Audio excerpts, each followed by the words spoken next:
Good morning everyone. Welcome back to our online class again. We were continuing with our fourth lesson of civics, that is key features of democratic government. इसी भी लोकतांत्रिक सरकार की महत्वपूर्ण विशेषताएं.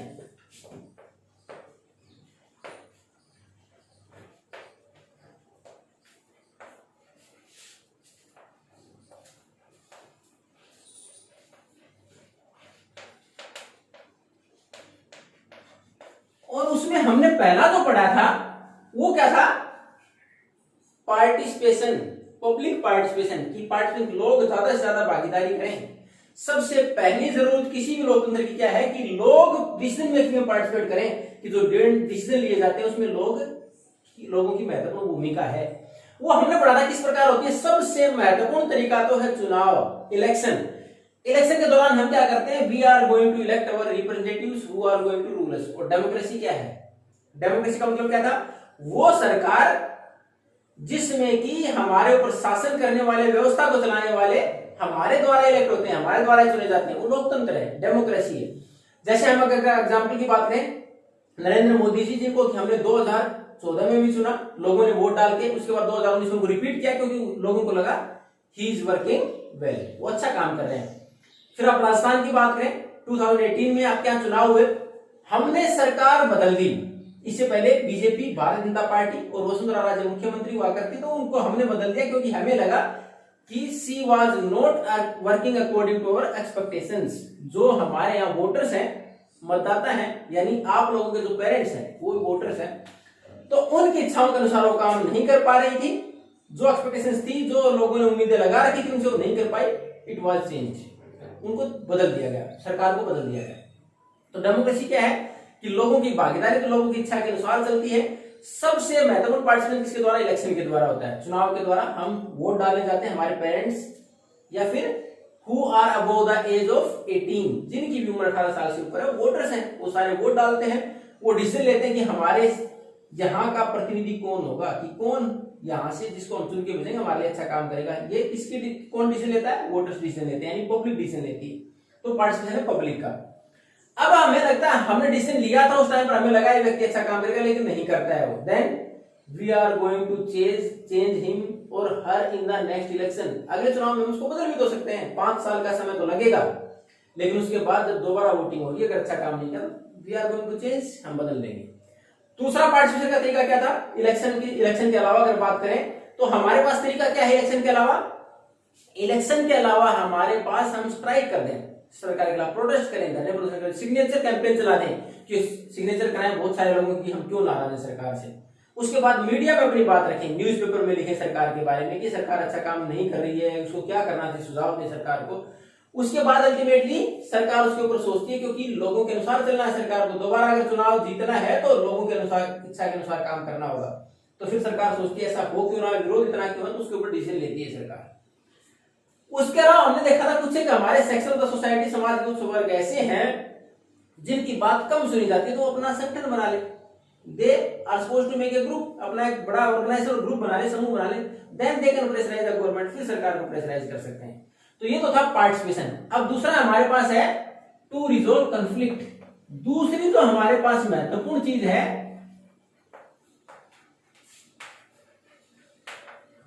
अब कंफ्लिक्ट्स क्या होते हैं बेटा? विवाद. यानी आप जो जैसा सोचते हैं या जैसा करना चाहते हैं, हो सकता है आपका भाई बहन जो आपके घर में है वही हो सकता है उससे इत्तेफाक न रखते हो, वही पसंद नहीं करते हो, तो आपस में क्या हो गया? कंफ्लिक्ट, विवाद हो गया. अब उसके बाद पेरेंट्स जिम्मेवारी इसको सुलझाएं कैसे, कि दोनों भाई बहन आपस में लड़ रहे हैं, नाराज हैं.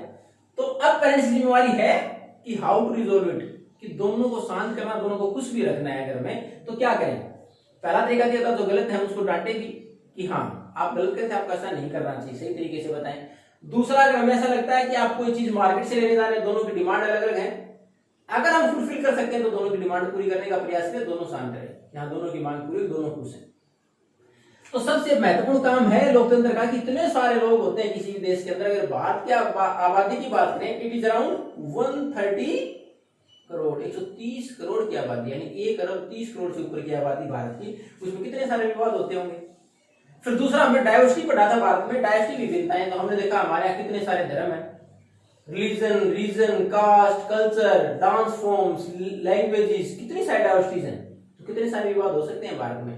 तो हमारी सरकार तो डेमोक्रेसी है, भारत में तो लोकतंत्र है, तो हमारी गवर्नमेंट की क्या जिम्मेवारी है, इस तरह के विवाद या तो उत्पन्न ही ना हो, they are not supposed to be raise, कि हमारे आए नहीं, अगर आते हैं the government should resolve those conflicts, विवादों को सुलझाए, रिजोल्व टू सोल्व, उनको उनका समाधान करे।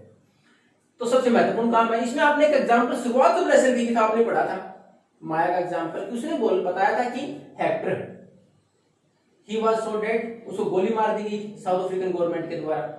लेकिन क्या जरूरी थी, क्या जरूरी था ऐसा कि उसको गोली मार दी जाए? बचाया तो जा सकता था, उससे उस बच्चे की जान भी तो बच सकती थी।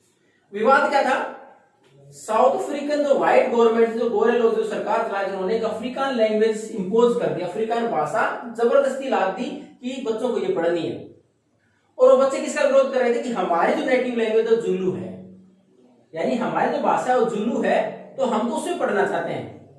और गवर्नमेंट ने फोर्सिबली उनके ऊपर इंडिस्क्रिमिनेट फायरिंग आदेश दे दिए, सरकार ने गोली चलाने की, उसमें बच्चा भी मारा गया। अगर सरकार चाहती दोनों ग्रुप से बात करती और उसके बाद उनको समझाती कि हमारे अफ्रीकन लैंग्वेज क्यों इंपोज की गई, इससे हमारे गवर्नमेंट फैसिलिटीज में कैसे बेनिफिट मिलेगा और वो सही क्यों है आप लोगों के लिए, पहला तो सुलझाने का प्रयास करती। अगर उसके बाद दूसरा ये भी कर सकती, दोनों ऑप्शन दे देती कि आप जिसमें पढ़े, अपॉर्चुनिटीज आपके सामने रहेंगी आगे, उसके अनुसार करें। अगर भारत का एग्जाम्पल लें, we have 22 scheduled language in our constitution, हमारे संविधान में 22 मान्यता प्राप्त भाषाएं, अनुसूचित भाषाएं जिसको बोलते हैं, हमारे पास शेड्यूल्ड लैंग्वेज है जिनकी सूची बना रखी है कि ये 22 भाषाएं मान्यता प्राप्त हैं। अब हमारे यहाँ विवाद होते हैं, साउथ इंडिया में हिंदी कम बोली जाती है, पसंद भी कम की जाती है, तो वहां भी विवाद होते हैं कि हिंदी को हमारे ऊपर फोर्स नहीं किया जाए। तो क्या हमारी गवर्नमेंट ने उनको गोली मारने का आदेश दे दिए?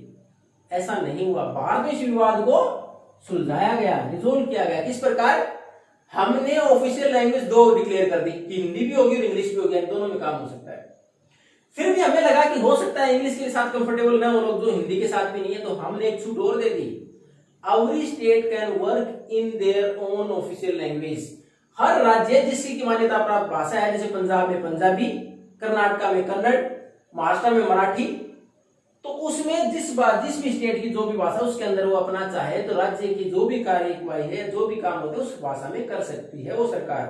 तो हमने क्या किया कि ऐसा बड़ा विवाद ना हो, लोग आपस में लड़े नहीं और हेक्टर जैसी नौबत ना आए कि सरकार को ऐसे आदेश देने पड़े, गोली मारते। तो हमने उसको रिजोल्व करने का प्रयास किया, उसको सुलझाने का प्रयास किया, हमने किया, ऐसा सुलझाया भी।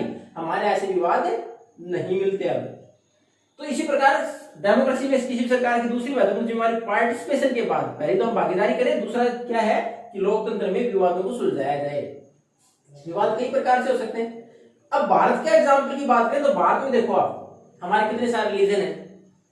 अब हमारे पास एक छोटा सा एग्जाम्पल ले लें कि मान लो रामनवमी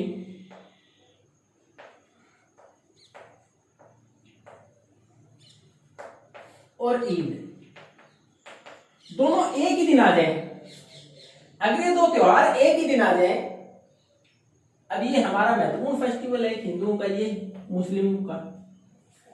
अब दोनों का प्रोसेशन क्या होता है, जुलूस निकालना। हम नहीं करते कि बारात से निकालते हैं, अगर शिवरात्रि के बाद शिव की बारात निकालते हैं, तो इस प्रकार हम दोनों ही प्रोसेशन निकालना चाहते हो, जुलूस निकालना चाहते हो, दोनों ही समूह में बाहर जाना चाहते हो अपने त्योहार को मनाने के लिए।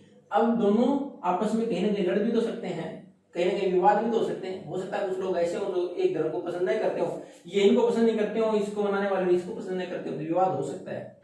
उसमें हमारी पुलिस की जिम्मेवारी है, वो दोनों के जो भी रिप्रेजेंटेटिव उनको बुलाए, समझाए कि आप या तो समय अलग अलग रखें, अगर एक साथ रखें तो कानून व्यवस्था को बनाए रखें, फिर दोनों को मना कर दिया जा सकता है।